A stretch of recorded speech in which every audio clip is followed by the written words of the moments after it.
Bueno, ahí estamos. Me pidieron que resuelva el ejercicio 34, propiedades coligativas, ¿sí? Este ejercicio está dentro de los ejercicios de la parte de soluciones del repaso. Entonces, este ejercicio igual lo tienen que hacer para la semana que viene, o sea, sería parte de la semana 2, es el segundo repaso. Pero igualmente lo vamos a resolver. En principio les quiero decir dos cosas. Este ejercicio de propiedades coligativas, hay solamente 4 ejercicios en la guía que empiezan a partir del 34. Así que yo voy a resolver ese ejercicio y entonces a ustedes les van a quedar los otros 3 para que los puedan resolver. Les voy a compartir la pantalla para que vean de dónde fui sacando las cosas, cómo vamos a hacer el problema y de dónde fui sacando las cosas. En principio el problema lo transcribí a un Word. El problema es este, 34. Esperen que lo marco acá, así lo ven bien. Y hasta acá es el problema, ¿sí? O sea, el problema dice una solución contiene 500 gramos de etilenglicol, que es un anticongelante, que se usa para los autos, disuelto en 3.800 gramos de agua. Y lo que nos piden es hallar el punto de congelación y de ebullición de la solución. Entonces nos da 3 datos. Aparte de los datos de la solución, nos da 3 datos. Nos da la masa molar del etilenglicol, que es una molécula orgánica, la constante crioscópica del agua y la constante ebulloscópica del agua, ¿sí? Ahora, a todo esto, nosotros también, acá les abro la teórica de propiedades coligativas, la diapositiva número 9 habla justamente del aumento del punto de ebullición, y acá lo que ustedes van a ver es una formulita que está acá, que es la diferencia de la temperatura de ebullición, que es la diferencia entre la temperatura de ebullición de la solución menos la del solvente puro.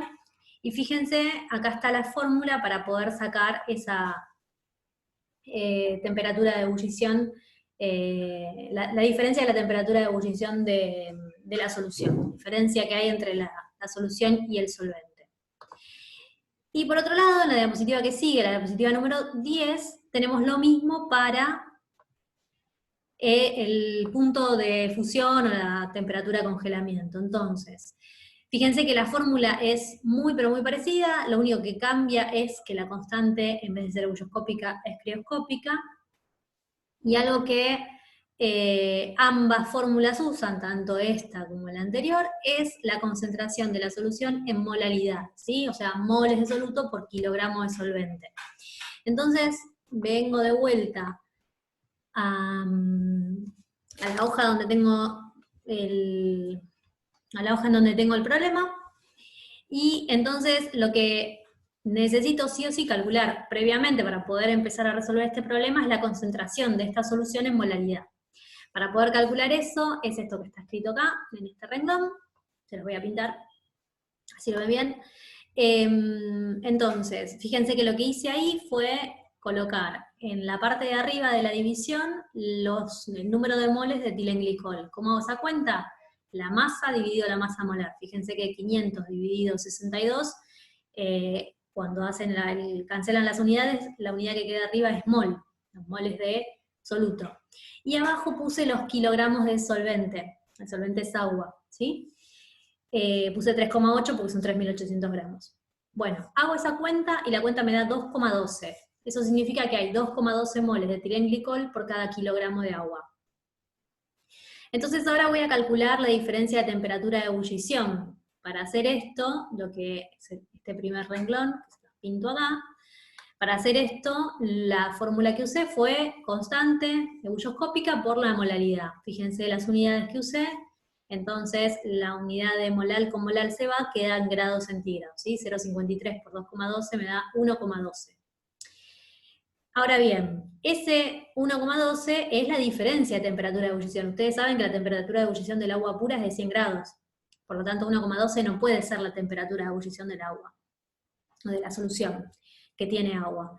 Entonces, esa diferencia de temperatura de ebullición, tenemos que plantear a qué es igual. ¿A qué va a ser igual? Bueno, va a ser igual a la temperatura de ebullición de la solución menos la del solvente puro. ¿Por qué esto? Porque sabemos que la solución va a tener un punto de ebullición más alto que el solvente puro. Por lo tanto, esa diferencia, como es positiva, tiene que estar expresada de esta manera. ¿Sí? Es una diferencia, así que si es positiva, la tengo que expresar así. Si la expreso al revés, me va a dar un número negativo. Esto es más de matemática, más de herramienta matemática. Chequéenlo, piénsenlo. No tienen que acordarse esto de memoria, porque no tiene ningún sentido, simplemente es lógica de razonamiento. Y fíjense que si yo necesito saber la temperatura de ebullición de la solución, lo que hago es simplemente despejar de esa fórmula.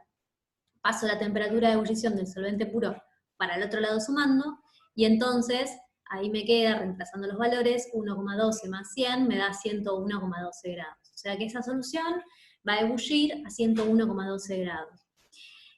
Y lo que sigue acá abajo es lo más interesante en realidad del problema, que es para lo que se pone el líquido anticongelante en los autos.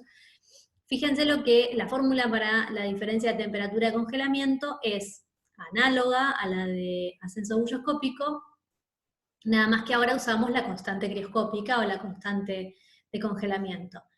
Esa constante para el agua es mucho más alta que la constante bulloscópica, es 1,86, y de vuelta las unidades nos terminan quedando en grados centígrados, y esa diferencia nos da 3,94 grados centígrados. Y de vuelta, ustedes saben que la temperatura de congelamiento del agua es de 0 grados, del agua pura. Por lo tanto, esa diferencia de temperatura, como es un número positivo, tiene que ser la temperatura de congelamiento del solvente puro menos la de la solución. Fíjense que es distinta a la fórmula anterior.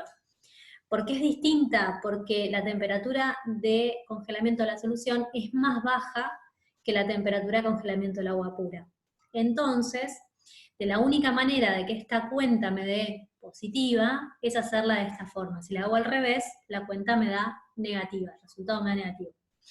Entonces, como a mí me interesa la temperatura de congelamiento de la solución, simplemente la despejo de la solución, de la ecuación anterior, y lo que me va a quedar es que es la del solvente puro menos el delta T. Y ese delta T, como me dio 3,94, entonces la temperatura de congelamiento de la solución va a ser menos 3,94. ¿Sí? Bueno, espero que les haya quedado claro.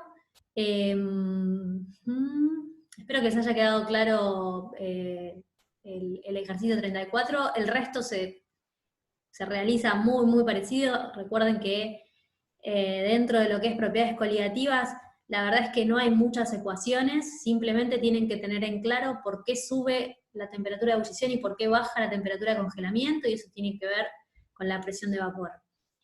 Y por otro lado, la otra propiedad que tenemos es la presión osmótica. Así que hay 4 problemas, son bastante parecidos entre todos, así que espero que les salga, que lo puedan hacer, y cualquier cosa me vuelven a consultar. Nada, no duden de hacer eso.